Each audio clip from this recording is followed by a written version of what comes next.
Hi, I'm Celia Schlomer, Senior Community Engagement Specialist at the University of Cincinnati's Center for Excellence in Developmental Disability. I'm here to share with you my story of how I used Charting the Life Course framework in my role to better connect with family organizations, especially in underserved communities. I'm going to share with you some of the history of our Ohio COP and how this work helped me connect, build relationships, and share the framework with families in underserved communities that I support in my role at the UCED. So let's get started. The project lead partners in Ohio included the usual suspects: our Ohio Developmental Disability Council, our state agency, the Ohio Department of Developmental Disabilities, and both of our Ohio University Centers of Excellence in Developmental Disability. The work unfolded with the development of the Family Resource Network of Ohio grants that engaged innovative community work around supporting families. In addition, we had regional family support specialists that eventually became Charting the Life Course ambassadors, whose role it was to offer presentation on Charting the Life Course. And of course, we developed a statewide community of practice to engage in a conversation around how to support families of individuals with intellectual and developmental disabilities in Ohio. Early on, it was agreed that the work in Ohio would take both a trickle-down and a bubble-up approach, meaning this work would be both initiated by the state agency and service systems, along with community organizations and families. In year one, the project lead partners agreed to primarily focus on getting this in the hands of families. The COP felt strongly that often paper, in any meeting, belonged to the service system. We wanted to support families in sharing their story beyond a form. In year two, we recognized families needed professionals to understand what Charting the Life Course was and to have buy-in in order to really have an impact. However, beyond that, we were focusing on offering trainings anywhere and everywhere we could get an invitation. At the end of year two, we were able to be more strategic in our approach. We were growing in our understanding of the framework and the tools, and we were using them to better map out our strategies and approaches. Across these 2 years, a number of groups were engaged in the work through our various state agencies and county boards of developmental disability. However, because the work was not mandated in Ohio, this engagement was initiated primarily due to personal interest or curiosity. These included our Family Resource Network grantees, our county boards of developmental disability, our Family and Children First Councils, the State Department of Education, and several state grants that included the expectation of attending a Charting the Life Course presentation to gain an understanding of how they could use Charting the Life Course. In addition, we saw connections to the work and to the COP develop from our engagement in the community and family trainings. These family organizations included school parent groups, hospital support groups, school and family partnership pilots, and disability support programs that attracted and grew new family leaders. But the real light bulb moment for me came when I was on an Ohio monthly technical assistance call with the UMKC team. Shelley Reynolds was on the call, and we were discussing the challenge of getting enough engagement in the COP to better guarantee sustaining the work. Shelley's response was simple: look for the champions of the work. That statement changed my perspective and how I interacted as a Charting the Life Course ambassador from that moment forward. So how do you know the champions when you see them? Looking back, I can say that they had some consistent things in common. They were the folks that reappeared in the room.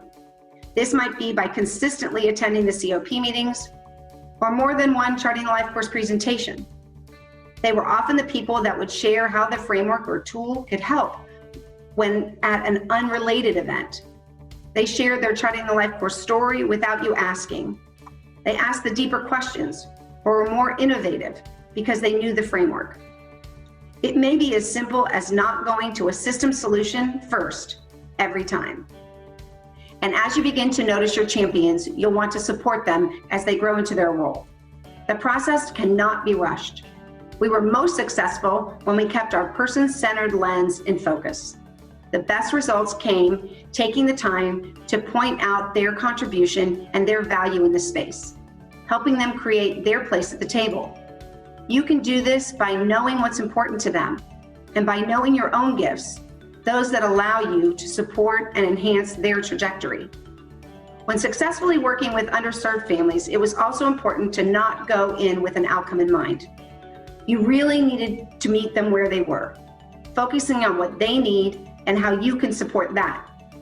Initially, I was most successful when I used the framework to solve their greatest concern. This would lead them in a direction of creating their own life course story. Champions are imperative in some of these spaces to also act as cultural brokers. They help gain trust and ensure your understanding of what is valued in that community. Even honoring all the above learning, this work still had its challenges. But we already know trajectories are not straight, right? A family or an organization's circumstances can lead to a focus away from the framework and back to the basics of goods and services.